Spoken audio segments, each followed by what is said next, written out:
Coba deh, bayangin anggaran negara. Angkanya itu kan triliunan rupiah ya, kelihatannya wah, rumit banget. Tapi gimana kalau saya bilang, prinsip dasarnya itu sebetulnya mirip banget sama cara kita ngatur dompet sendiri. Nah, lo penasaran kan? Yuk kita bongkar sama-sama. Gini deh, bayangin dompet kamu. Kan ada pemasukan, ya kan? Mungkin dari uang jajan atau hasil kerja sambilan. Terus ada pengeluaran buat jajan, beli buku, atau ya nonton sama teman-teman. Nah, anggaran negara kita, yang nama resminya APBN, itu cara kerjanya persis kayak gitu. Ada pos pemasukan, ada pos pengeluaran. Bedanya cuma satu, skalanya itu loh, jauh lebih gede. Oke, jadi di pembahasan kali ini kita bakal ngebedah isi dompet raksasa ini. Kita mulai dari yang paling basic dulu. Kenapa sih pemerintah itu butuh duit? Terus kita lihat gimana cara ngumpulinnya lewat pajak. Habis itu kita kepoin uangnya lari kemana aja. Gimana kalau pengeluaran lebih gede dari pemasukan. Dan di akhir kita bakal lihat soal pilihan super sulit yang harus dihadapi semua pemerintah. Udah siap? Yuk! Oke, kita mulai dari pertanyaan pertama. Kenapa sih pemerintah mesti repot-repot ngumpulin duit? Kan beda ya sama perusahaan yang tujuannya cari untung. Nah, peran pemerintah itu adalah nyediain layanan publik. Maksudnya, mereka harus ngadain hal-hal yang ya pasar swasta itu nggak bisa atau nggak mau sediain. Pasti sering dengarkan istilah tangan tak terlihat atau invisible hand-nya Adam Smith. Itu loh konsep di mana pasar seolah-olah bisa ngatur dirinya sendiri dengan sempurna. Kenyataannya, tangan itu kadang-kadang goyah juga. Ada loh hal-hal yang super penting tapi nggak bakal dibikin sama perusahaan swasta. Kenapa? Ya jujur aja, nggak ada untungnya buat mereka.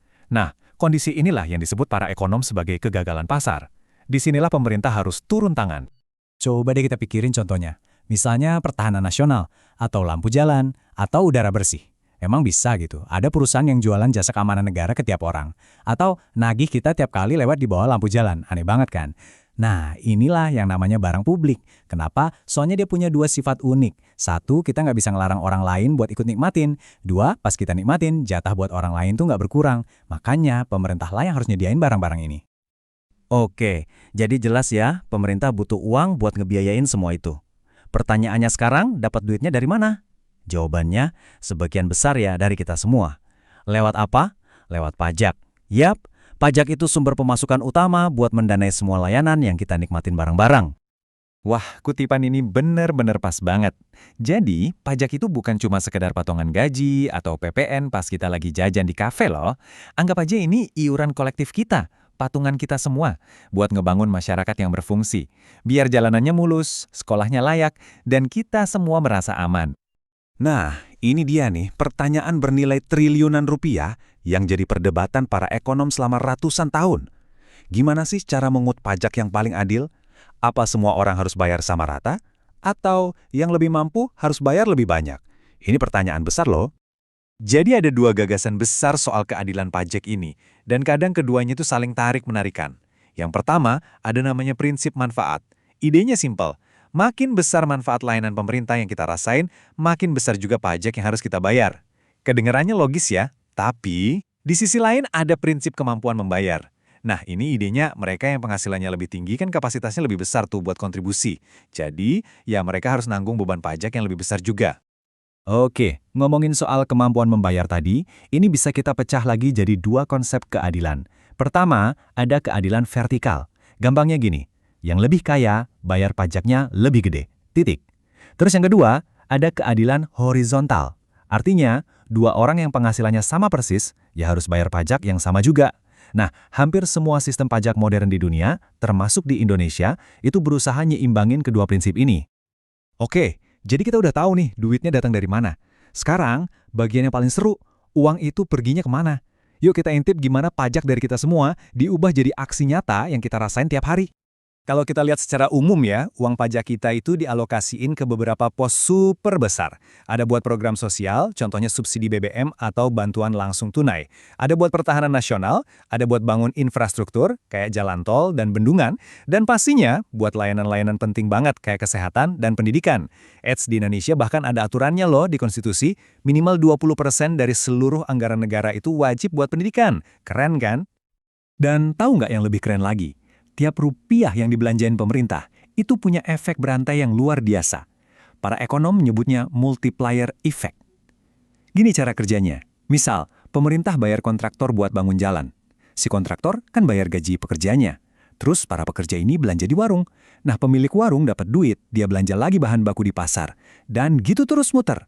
Jadi, Rp1 dari pemerintah itu bisa muterin roda ekonomi dan nyiptain nilai yang jauh lebih besar. Dahsyat ya? Sekarang, kita balik lagi yuk ke analogi dompet kita tadi. Gimana ceritanya kalau pengeluaran kita bulan ini lebih gede dari uang jajan? Ya, kita ngutang kan? Nah, pemerintah juga bisa ngalamin hal yang sama persis. Kondisi inilah yang kita sebut sebagai defisit anggaran. Jadi, intinya gini, defisit itu selisih antara belanja dan pemasukan dalam 1 tahun. Nah, kalau defisit ini kejadian terus-terusan, pemerintah kan harus pinjam uang buat nutupin kekurangannya. Tumpukan pinjaman dari tahun ke tahun inilah yang akhirnya jadi utang nasional. Terus apa semua utang itu jelek? Tunggu dulu, nggak juga. Gini deh analoginya. Kalau kamu ngutang buat beli laptop yang bisa kamu pakai buat kerja dan ngasilin duit lebih banyak, itu kan utang produktif. Tapi kalau ngutangnya buat liburan, nah itu utang konsumtif. Sama kayak pemerintah. Ngutang buat bangun infrastruktur jangka panjang itu beda banget sama ngutang cuma buat bayar pengeluaran rutin. Jadi kuncinya tuh bukan cuma di jumlah utangnya, tapi utang itu dipakai buat apa? Tapi tetap aja, defisit yang kegedean itu ada risikonya. Gini, pas pemerintah minjem duit dalam jumlah super besar, dia itu jadi kayak saingan sama perusahaan-perusahaan swasta buat dapetin dana pinjaman. Nah, persaingan ini bisa bikin suku bunga naik. Akibatnya apa? Perusahaan jadi lebih susah dan lebih mahal buat pinjam modal usaha. Para ekonom punya istilah keren buat fenomena ini, crowding out. Oke, akhirnya kita sampai di bagian terakhir, dan ini mungkin yang paling penting dari semuanya.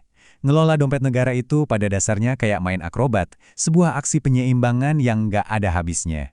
Ini soal milih di antara dua tujuan besar yang sayangnya sering banget bertentangan. Di satu sisi, ada tujuan yang namanya efisiensi. Gampangnya, gimana caranya bikin kue ekonomi negara kita jadi segede mungkin. Biasanya sih, caranya dengan dorong investasi dan pertumbuhan.